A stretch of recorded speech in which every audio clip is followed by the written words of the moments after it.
sudah punya karir, sekarang sudah menjadi anggota DPR. Nah, kalau Mbak Sofi, kembali lagi ke pertanyaan saya tadi, kan banyak orang yang mempertanyakan, Mbak Sofi kok tiba-tiba jadi juru bicara, ini apakah sudah siap mengkampanyekan atau terjun di bidang politik? Jawaban Mbak Sofi apa? Kalau lihat dari track record saya di dunia politik, memang belum ada. Kalau kepedulian saya terhadap social issues, ya selalu ada. Itu terbukti dari betapa seringnya saya mengeluarkan satu statement di misalnya social media saya mengenai keadaan Jakarta atau Indonesia di segala bidang. Gitu. Kalau dilihat apakah saya siap atau enggak, ya saya harus siap. Gitu. Apakah dunia politik hanya untuk politikus? Ya tidak. Politisi. Oke. Tikus karena tikus. Kita bukan tikus. Saya rasa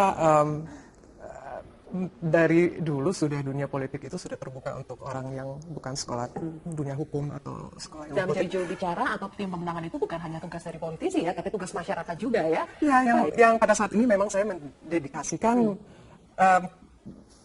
keseluruhan jadwal saya untuk ini dan kepedulian saya terhadap kota. Tentunya nanti masing-masing dari para juru bicara atau tim pemenangan sudah tahu apa saja keunggulan atau program-program dari para kandidat ini yang menarik, yang bisa dijual kepada masyarakat. Ya, kembali lagi di live event Pilkada Serentak Mencari Negarawan Metro TV Kawal Pilkada Serentak 2017. Dan pemirsa, kami masih bersama dengan 3 narasumber di sini, ada Marissa Haq, Kahai Saraswati, dan Sofian Lajuba. Kita akan lanjutkan lagi dialog hari ini. Tadi pertanyaan saya terakhir adalah pastinya masing-masing juru bicara atau tim pemenangan ini sangat mengenal keunggulan maupun program-program yang patut dijual ke masyarakat. Kita mulai dari Mbak Marissa. Apa kira-kira itu? Keunggulan dan juga program-program yang menarik nih yang menjadi terobosan. Yang jelas program perempuan ibu sebagai wakil imam di rumah itu pasti akan dijalankan oleh Ibu Sylvie. Ya, dan harga murah dengan penetrasi pasar gitu ya, ngecek pasar itu pasti akan dilakukan. Kayak dari harga cabai keriting sampai beras sekilo dan minyak seliter berapa. Itu jelas. Dan telur 1 butir berapa. Karena Pak Sehat 5 Sempurna pasti si ibu yang ngurusin. Kan sudah bukan Pak Sehat 5 Sempurna lagi. Udah pokoknya 5 Sehat 10 Sempurna. Ya itulah. Karena apa ya, dari PKB bersama kami, dari Nahdlatul Ulama dan dari PAN Banyak Muhammadiyah, kita penetrasi lewat pengajian yang ada di masyarakat. Jadi majelis-majelis taklim dan kemudian masjid-masjid kita akan datangi. Kebetulan saya juga bisa menjadi salah satu narasumber bersama dengan mereka. Kita akan memasuki semua masjid-masjid.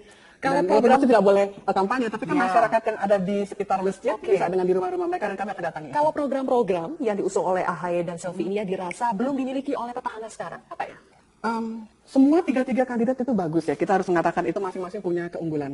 Tapi tentunya ada yang belum selesai dari petahana yang sekarang ya. Salah satunya misalnya trotoar yang belum rapi semuanya seperti itu ya, dan transportasi yang masih sangat macet, super-duper macet, dan juga pendidikan di Jakarta masih belum murah. Dan kemudian kita tahu juga bahwa Ibu Sylvie sangat concern dengan pendidikan, dan seorang dokter di bidang ilmu pendidikan. Dan Agus sendiri adalah seorang yang sangat menyenangkan. Istrinya juga Mbak Anissa Pohan menyenangkan. Stambomnya juga Mbak itu baik. Maksudnya petahana sekarang tidak menyenangkan? Lebih cakep Agus sih. Coba saya minta Mbak Sofi jawab dong, ini petahana coba lebih cakep Agus sekarangnya. Terus trotoar belum kelar, banyak pekerjaan rumah. Macet masih. Coba jadi lebat. Jawabannya gimana masalahnya? Ya kan kita lihat memang yang nanti mengurangi macet ini kan sedang dibangun semuanya. Jadi semuanya kan masih proses. Jakarta memang satu menuju kota metropolitan yang baik, di mana semuanya prosesnya tidak sebentar. Jadi saya berharap yang sekarang itu diberikan 1 periode lagi supaya bisa melanjutkan gitu. Dan kita sebenarnya udah lihat gitu banyak progres, walaupun kalau macet ya kita masih macet ya gitu. Dan alangkah tahun 2019 kan memang rencananya sudah beroperasi MRT, flyover juga. Ini semuanya kita lihat ada orang bekerja gitu. Kalau trotoar, ya banyak trotoar yang sudah bersih, yang sudah dinormalisasi oleh semuanya sudah proses ya. Semuanya proses, tapi ya kita lihat hasilnya memang. Nanti kita akan lihat lagi kelanjutannya seperti apa. Nanti saya juga akan tanya ke Mbak Rahayu untuk keunggulan dari pasangan Anies dan Sandi ini. Tapi kita sudah terlebih dahulu pemirsa, ada headline news berikut ini. Orang bilang DKI Jakarta merupakan etalase Indonesia dan Pilgub DKI Jakarta merupakan pemanasan menjelang Pilpres 2019. Nah, kita akan mencoba untuk membedah satu-satu siapa saja calon-calon nantinya akan bertarung di Pilkada DKI Jakarta. Pemirsa, ada 3 calon, ada Ahok Basuki Cahayapurnama dengan Jarod Saiful Hidayat, ada Agus Harimurti Yudhoyono dengan Silviana Murni, dan juga Anies Baswedan serta Sandiaga Uno. Kita akan ke Ahok Jarod lebih dahulu. Kita lihat bersama-sama profil mereka secara lebih dekat. Apabila Anda bisa saksikan di layar kaca Anda, pemirsa, ini merupakan pasangan incumbent. Sebelumnya kita tahu bahwa Basuki Cahayapurnama merupakan wakil gubernur DKI Jakarta pada waktu Joko Widodo masih menjabat sebagai gubernur DKI Jakarta. Dia lahir di Bangka Belitung, Juni 1966, dan Ahok pernah menjadi anggota DPR Kemudian juga pernah menjadi bupati dari Belitung Timur. Sementara pendidikan terakhir dia adalah pasca sarjana yakni MBA dari Prasetya Mulia Business School. Sementara kita akan melihat seperti apa profil dari Jarod Saiful Hidayat. Dia lahir di Gorontalo 30 Oktober 1955. Sebelum menjadi wakil gubernur DKI Jakarta, dia merupakan wali kota Blitar, Jawa Timur selama 2 periode dari tahun 2000 sampai dengan tahun 2010. Pendidikan terakhir dari Jarod merupakan S2 Ilmu Politik dari UGM Yogyakarta. Nah, sekarang kita akan melihat seperti apa sih profil dari pasangan berikutnya. Namun sebelum itu kita akan lihat bersama-sama bahwa mereka didukung oleh 4 partai politik, yakni ada Partai Demokrasi Indonesia Perjuangan, ada Golkar, ada Nasdem, dan juga ada Hanura. Secara total mereka mengumpulkan 52 kursi di DPRD DKI Jakarta. Ini jauh melebihi syarat, yakni 22 kursi untuk mereka maju atau bertarung di Pilgub DKI Jakarta. Nah, sekarang kita akan ke pasangan selanjutnya. Di sini ada Anies dan juga Sandi. Nah, Anies Sandi didukung oleh partai politik, namun kita akan lihat lebih dahulu seperti apa profil dari mereka. Anies Rashid Baswedan lahir di Kuningan 7 Mei 1969.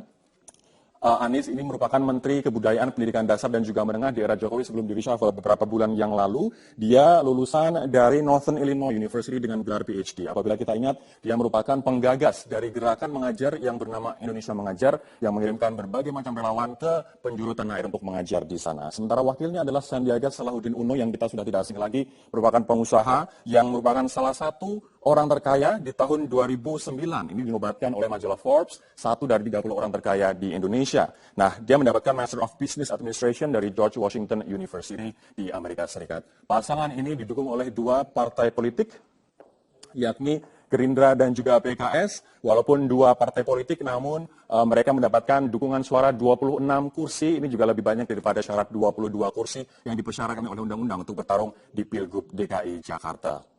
Nah, sementara pasangan ketiga, Agus Silvi, yang kita sempat kaget dikarenakan nominasi nama Agus ini muncul secara tiba-tiba begitu, tidak seperti pasangan-pasangan yang lain. Kita akan lihat bersama-sama profil mereka, pemirsa. Agus dan juga Silviana Murni. Agus merupakan pria yang lahir di Bandung 10 Agustus 1978. Ini merupakan peraih Adi Makayasa atau lulusan terbaik untuk 3 matra TNI, AD, AL, AU, dan juga kepolisian. Dia memiliki 3 jenis master yang berbeda atau master degree yang berbeda dari universitas-universitas berbeda. 2 diantaranya dari NTU Singapura, Nanyang Technological University, dan juga di Harvard University. Sementara wakilnya adalah Silviana Murni yang merupakan noni Jakarta di tahun 1981, lahir di tahun 1958. Saat ini sebelum masa kampanye dan sebelum ditetapkan sebagai salah satu cawagup, dia merupakan Deputi Gubernur DKI Jakarta bidang budaya dan pariwisata 2016.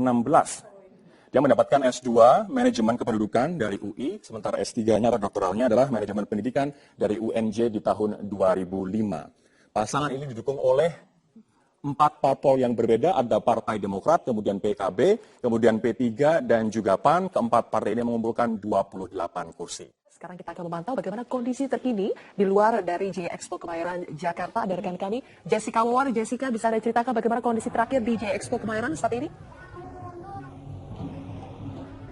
Ya, Zilvia, baru saja sekitar 5 menit yang lalu pasangan calon gubernur dan wakil gubernur DKI Jakarta yaitu Agus Harimurti Yudhoyono, Silviana Murni tiba di Hall D J Expo Kemayoran Jakarta. Sebelum memasuki area tempat pengundian nomor urut pasangan calon nanti, Agus Harimurti Yudhoyono dan Silviana Murni langsung naik ke panggung mini yang disiapkan oleh pendukung Agus dan juga Silvi. Dan ini bisa Anda saksikan bahwa Agus sedang memimpin yel-yel dari ratusan pendukung yang tadi sudah menyambut kedatangan Agus dan juga Silviana Murni. Ini ratusan pendukung yang menyambut Agus. Tadi Agus dan Silvi disambut oleh barongsai dan juga nyanyian yel-yel yang dinyanyikan oleh para pendukung. Kami masih terus menanti bagaimana kemeriahan di sini karena sudah ada satu pasangan calon yaitu Agus Harimurti Yudhoyono, Silviana Murni yang sudah tiba di lokasi Hode J Expo Kemayoran, dan kami masih menunggu 2 pasangan calon lainnya, Basuki Cahayapurnama, Jarod Saiful Hidayat, dan juga Anies Baswedan Sandiaga Uno. Demikian Sylvia, kembali ke Anda di studio. Baik, terima kasih rekan Jessica Wawar. Oke, baik. Tadi Bang Riza, terlalu banyak kejutan yang mungkin akan terjadi di Pilkada 2017. Oke, Boni, saya persilakan Anda untuk meluruskan. Gini, saya meluruskan. Ini soal paket Jokowi Ahok dulu. Itu nggak benar juga kalau diklaim sebagai jasanya Gerindra. Jauh-jauh hari Ibu Mega sudah meneropong Jokowi memang. Sudah jauh-jauh hari. Bahwa ada perbedaan pendapat di satu partai, saya kira semua itu terjadi. Nah, bahwa kemudian keputusan Ahok menjadi wakil itu kontribusi Gerindra. Oke. Itu jelas. Nah, tapi apakah pertanyaan Afi tadi, kejutan ini akan terulang di pilkada kali ini? Saya kira kalau formatnya bisa saja, tetapi substansinya sudah melenceng. Karena yang satu sudah figur yang diakui oleh publik, sudah ada track record-nya, dukungan publik terukur dari KTP dan sebagainya, dan survei. Yang figur lain yang akan dimunculkan ini belum terukur. Nah, artinya dalam situasi yang terbatas ini, saya kira butuh keajaiban besar untuk bisa memunculkan orang yang bisa melawan Ahok.